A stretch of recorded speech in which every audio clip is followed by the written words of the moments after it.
कजरा चोरैलू, कौने फूलवा से खुशबू मंगैलू, कौने बदरा से कजरा चोरैलू, कौने फूलवा से खुशबू मंगैलू। वे धानी किए हो धानी जी अच्छा छनावे लच्छा गल न दुनिया पागल कैले बा। किए हो धानी जी अच्छा छनावे लच्छा गल न दुनिया पागल कैले बा।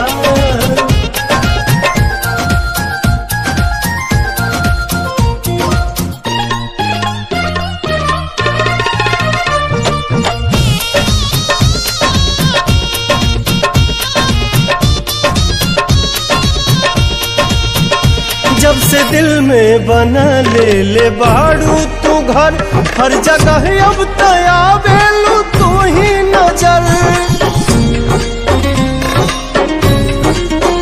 नैना चित चोर ऐसन असर कर गइल, तब से आवाज दिल ही दीवाना भइल। बोली लागेला जैसे सुगनिया, चाल में लागे फिर के हिरनिया। ये धानी लाली लाली बिंदिया तनिंदिया ले भागल न दुनिया पागल कैले बा। किए हो धानी जिया छछनावे लच्छा गल न दुनिया पागल कैले बा।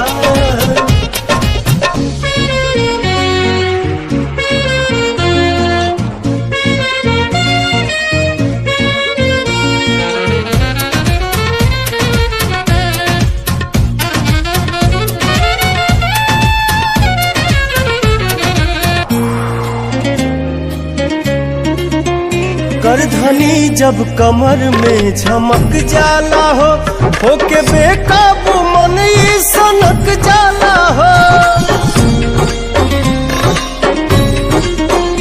हर अदा हर कला से सहेजल हऊ, हमरा लाडानी धरती पे भेजल हऊ। इमारत के भगवान गढ़ले, कोनो कमी कसर नहीं छोड़ले। ये धानी का जानी कितना मेटेरियल वाला गल न दुनिया पागल कैले।